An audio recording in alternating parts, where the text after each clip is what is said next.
If the potting mix you are buying has these tiny holes in the bag, then you are likely slowly killing your plants. Seriously, go check yours now. If you see tiny holes like this spread along the sides or top of the bag, then chuck it out. It's really not doing you any favours. It's not your fault, of course, but it's one of the hidden nasties that hardly anyone knows about. And honestly, it's shocking that companies are still selling bags of soil like this to unsuspecting houseplant parents.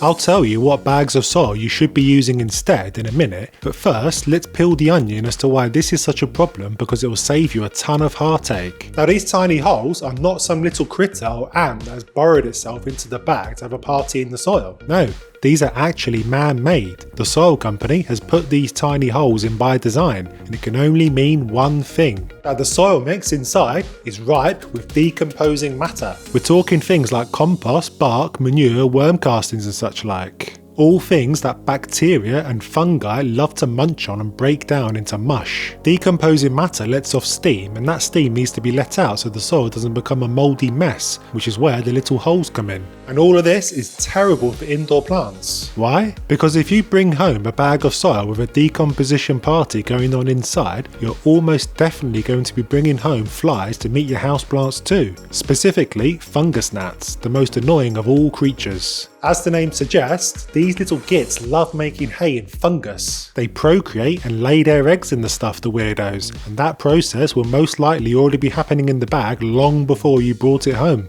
Open that sucker up and hey presto, your plants will now have soil loaded with gnat eggs waiting to hatch. Once you get a couple of gnats in your home, it's goodnight Vienna. They spread like wildfire.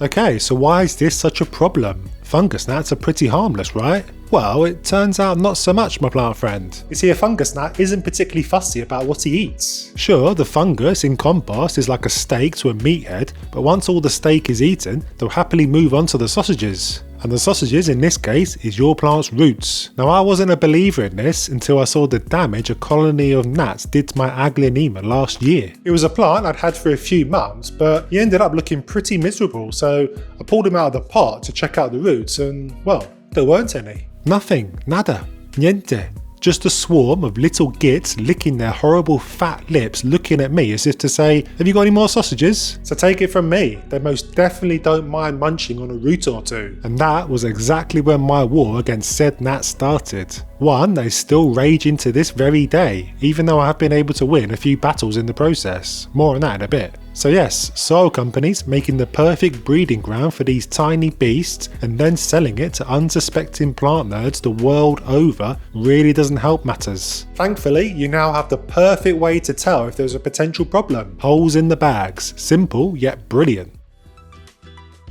So what soil should you be using? Simply bags that are airtight and have no holes to let the mix inside breathe, like the soil mixes I get from Cybertanica. But how is that possible? Surely there are decomposing bits and pieces in there too.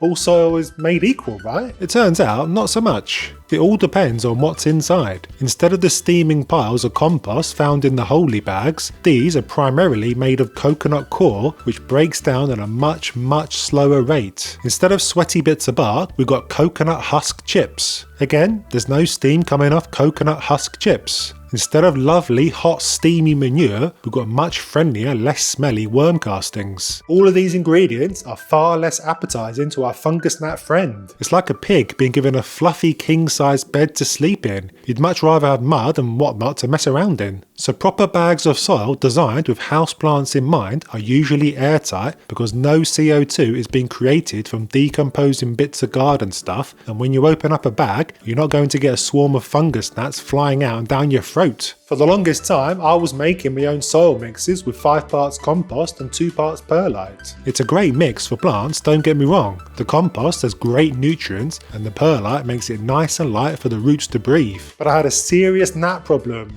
So serious that I lost most of my hair. My yellow sticky traps were filling up as soon as I put them in the soil. It was carnage. So I made the switch to Cybertanica last year and my problem has gone down massively.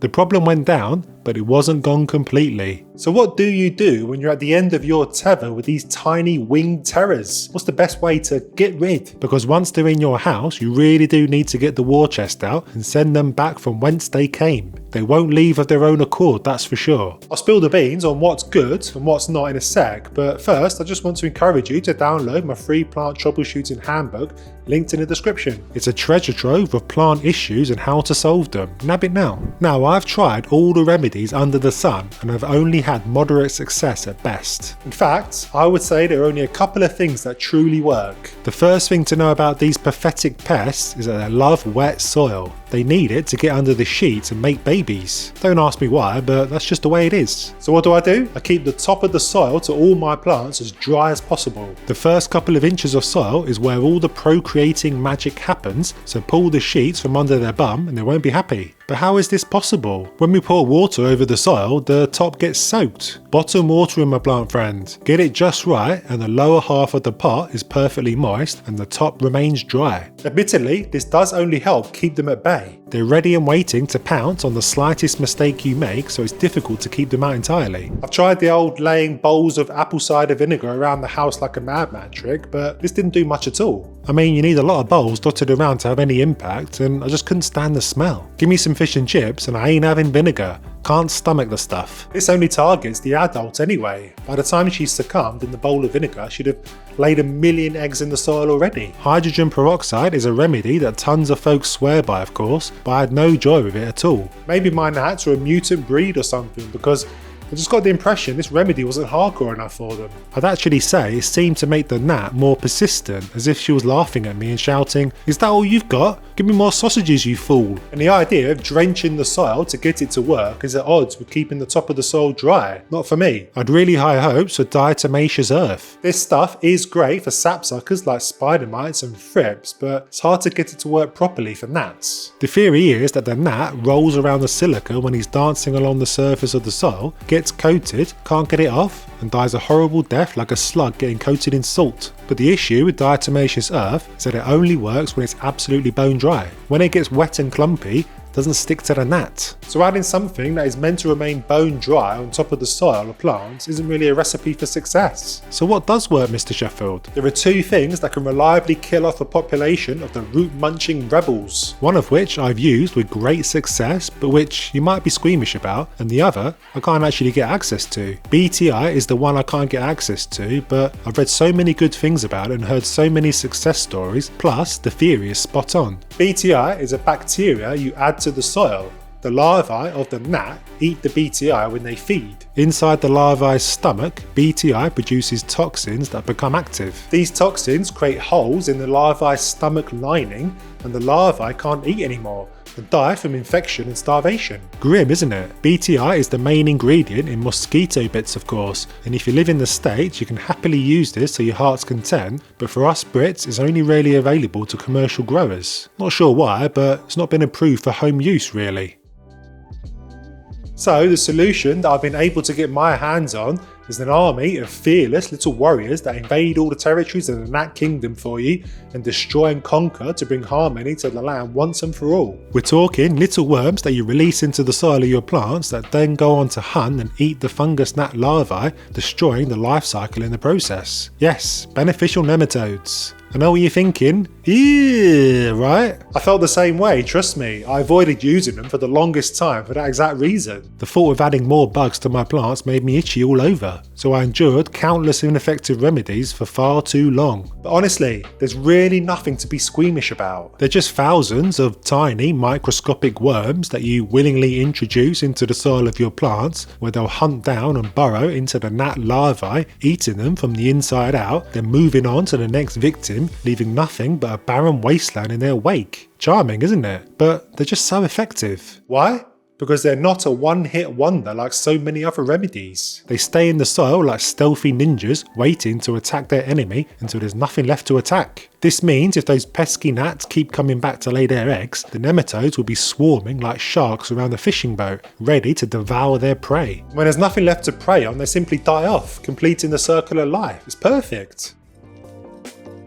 The tale of me winning the battle isn't the whole story though, because I'm still fighting this war to this very day. You see, it's most definitely possible to win the battle against these beasts, but it's damn hard winning the war outright. Bringing home bags of soil with holes in from the store, or new plants that have just won you over, or even opening the window or door means that they will always find a way to get back in. It's their life's mission to find a home in your plant's soil, and they'll do anything to get there. You see, I've got the environment that is just perfect for them. Cool and damp. So I've come to realise that using things like nematodes and BTI isn't a one-time deal. I'll have to use it at least once a year to stop them flying across my face while I'm watching TV. I go into tons more detail about how to use beneficial nematodes in this video here, so make sure you check it out and I'll see you there.